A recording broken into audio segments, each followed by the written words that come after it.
Welcome back to yes Gurukul. तो हम लोग ने कल पार्ट 1 2023 का सोशल साइंस का प्रथम पाली का ऑब्जेक्टिव क्वेश्चन किया था, जिसमें हमने 1 से 40 क्वेश्चन तक का सॉल्व किया था और साथ में एक्सप्लेन भी किए थे। तो आज इसमें के लिए बोला था, चलिए मैं उसका आंसर बताता हूँ। निम्न में से किस नदी को बिहार का शोक कहा जाता है? निम्न में से किस नदी को बिहार का शोक कहा जाता है? तो इसका आंसर है कोसी नदी, यानी ऑप्शन नंबर सी। और आपको मैं बता दूं कि जो दामोदर नदी है उसे बंगाल का शोक कहा जाता है, ठीक है ना, याद रखिएगा।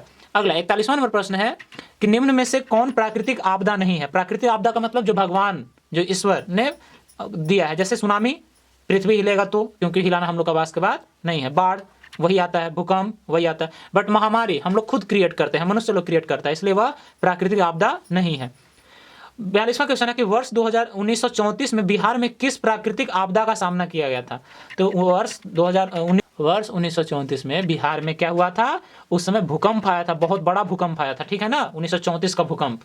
और 1976 में बाढ़ आया था, हम लोग बोलते हैं कि 76 का बाढ़, ठीक है ना। चलिए अगला 43वां नंबर प्रश्न है, कच्छ प्रदेश किस भूकंपीय पेटी से संबंधित है? तो जो कच्छ जोन में जो भूकंप आया था ना, उसको जोन 5 के नाम से जाना जाता है। किस नाम से? जोन 5। अगला 44वां नंबर प्रश्न है कि महासागर तल के कंपन को क्या कहते हैं? तो जब महासागर में क्या रहता है? पानी।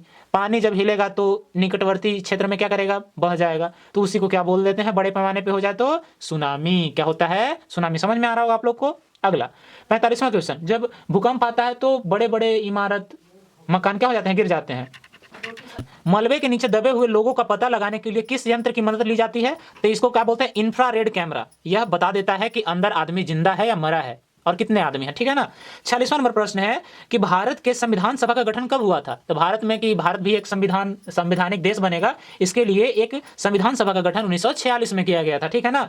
आप लोग इसका आंसर बताइएगा कि भारतीय संविधान सभा के अस्थायी अध्यक्ष कौन थे? मैं आप लोग को अस्थायी अध्यक्ष बता देता हूं, डॉक्टर सचिदानंद सिन्हा इसके अस्थायी अध्यक्ष थे। तो आप लोग को बताना है अस्थायी अध्यक्ष कौन थे, ठीक है ना।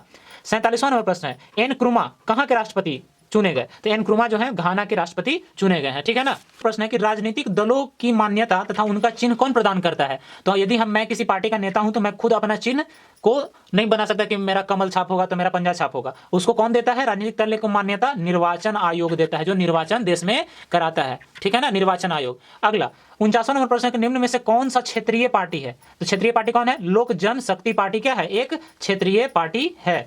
अगला 50वां नंबर क्वेश्चन है कि बंगला किस राजनीतिक दल का चुनाव चिन्ह है? तो बंगला जो है वह लोक जनशक्ति पार्टी का क्या है? चुनाव चिन्ह है, ठीक है। अगला नर्मदा घाटी परियोजना नर्मदा नदी पे है, किन राज्यों से संबंधित है? तो नर्मदा में नदी किस राज्य से संबंधित है? जो घाटी परियोजना है गुजरात, महाराष्ट्र और Madhya Pradesh, option number D.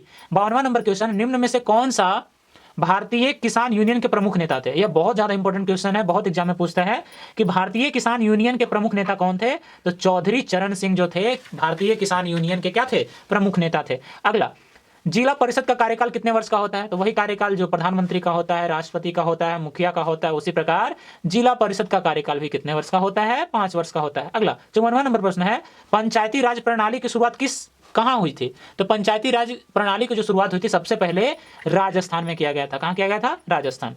55 number प्रश्न है, ग्राम पंचायत का प्रधान कौन होता है? तो ग्राम पंचायत का प्रधान कौन होते हैं? मुखिया जी। कौन होते हैं? मुखिया जी।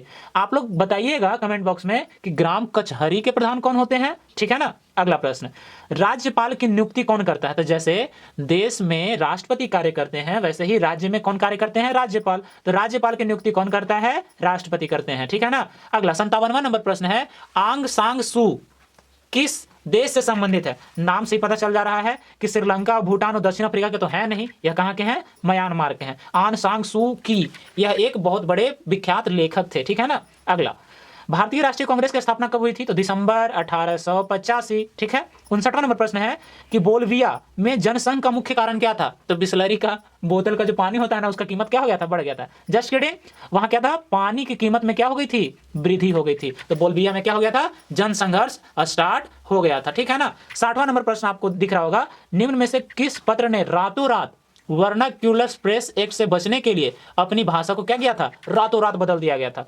तो यह कौन पत्रिका थी? इसका नाम था अमृत बाजार पत्रिका, ठीक है ना।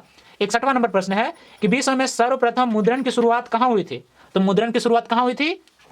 चीन में, चाइना में, ठीक है ना। 62वां नंबर प्रश्न है कि निम्न में से किस सम्मेलन में जर्मनी के क्षतिपूर्ति राशि को कम कर दिया गया? तो यह था ऑप्शन नंबर डी, लौसने सम्मेलन में जर्मनी के जो क्षतिपूर्ति था उसको खत्म कर दिया गया था, यानी कम कर दिया गया था। 63वां नंबर प्रश्न है अमेरिका में न्यू डील किसने लागू की? तो वहां के राष्ट्रपति फ्रैंकलिन डी रूजवेल्ट ने क्या किया था?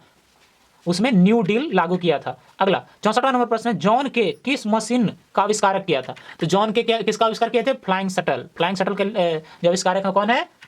जॉन के।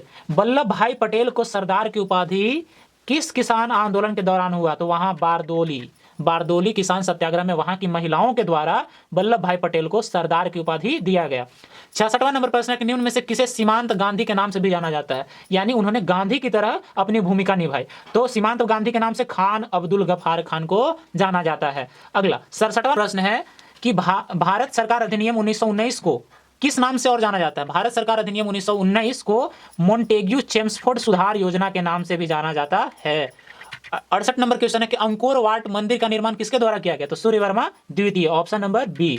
अगला 69वां नंबर प्रश्न है कि बोल्शेविक दल का कार्यकाल अप्रैल थीसिस किसने लिखा? तो अप्रैल थीसिस के लेखक कौन है? लेनिन जी। कौन है? लेनिन जी। अगला 70 नंबर प्रश्न है अंतर्राष्ट्रीय मजदूर दिवस 1 मई को मनाया जाता है, सबको पता होगा, बहुत ज्यादा फेमस ये डेट है।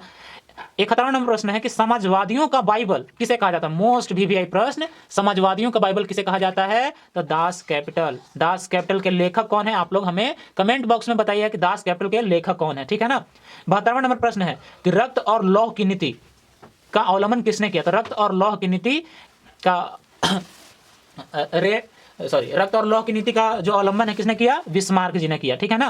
73वां नंबर प्रश्न कि वर्नाक्यूलर प्रेस एक्ट को किसने रद्द कर दिया? तो लॉर्ड रिपन ने सन 1881 में क्या किया? इसको पुनः क्या कर दिया? रद्द कर दिया, ठीक है ना।